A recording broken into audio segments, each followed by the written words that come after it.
Voilà, c'est bon. Ok. Hop, décidément.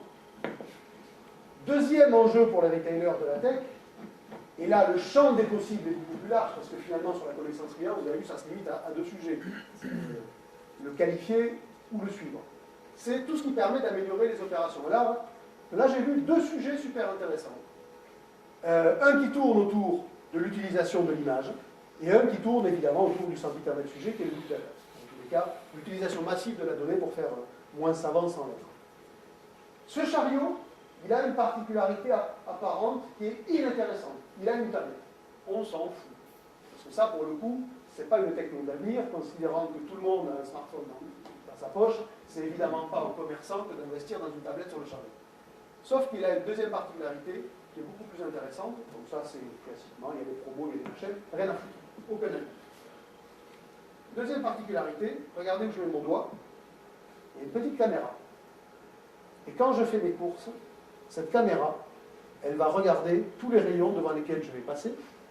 Donc ça peut se rapprocher au tracking dont je vous parlais tout à l'heure, mais là ça se rapproche surtout à une faculté que le client a de travailler pour le commerçant, c'est qu'il va détecter des ruptures. C'est-à-dire que le client, au fur et à mesure qu'il va passer dans le magasin, si vous avez un grand nombre de clients, et la volumétrie d'un hypermarché, c'est 10 000 clients par jour sans que ça fasse peur, hein, c'est juste banal, mais tous les jours, vous allez avoir 10 000 personnes qui vont passer devant tous vos rayons et qui vont pouvoir vous dire en temps réel, il y a 2 secondes d'écart entre le moment où le client passe dans le magasin, dans le rayon, et le moment où une alerte est déclenchée, s'il y a évidemment besoin de déclencher une alerte, parce qu'il n'y a plus de discote de verre, paquet de 34, 105. La machine va le voir.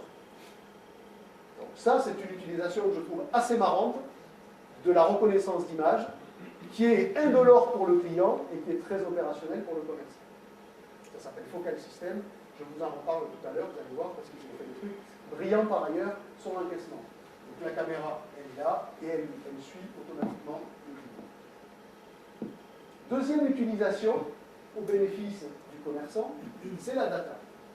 Alors un truc tout con, présenté par Market Hub, ça appartient au groupe SES Immotag, donc SES c'est une étiquette électronique, hein, pour faire simple.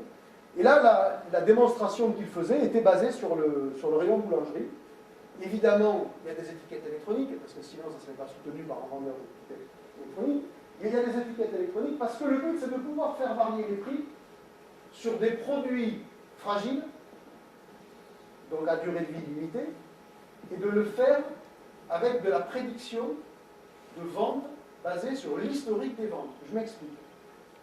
Si vous vous rendez compte que sur le croissant ou le je ne sais pas quoi qui est à gauche, dès lors que vous baissez votre prix de 10%, vous augmentez vos ventes de 40%, admettons.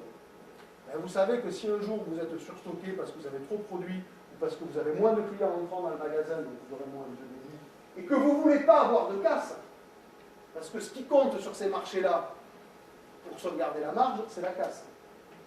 Le meilleur des gestionnaires d'un rayon fruits et légumes, ou boulangerie, ou poisson, dans l'absolu, c'est pas tant le meilleur technicien du produit, c'est le meilleur gestionnaire de la casse. Parce que c'est comme ça qu'on évite de sacrifier sa marge. Donc si je sais comment va réagir le client à des stimuli sur les prix, sur des produits qui sont périssables et fragiles, eh bien je vais faire ce qu'on appelle du guide management, qu'on voit déjà dans l'aérien, qui fait que 2 clients qui sont côte à côte dans le même avion n'auront pas forcément payé le même prix, parce qu'ils n'auront pas acheté leur place au même moment. Ça sera demain exactement pareil sur ce genre de produits périssables, si évidemment, il y a des étiquettes électroniques, parce que j'ai besoin de pouvoir changer le prix et de l'afficher en permanence sans avoir besoin tout au long de la journée de venir remettre une étiquette papier. Mais ça va donner la possibilité au retailer de piloter son prix de manière beaucoup plus fréquente, ce que les e-commerçants font absolument très bien dès aujourd'hui. Sauf que dans le monde offline, c'est plus difficile, déjà, s'il n'y a pas d'étiquette électronique.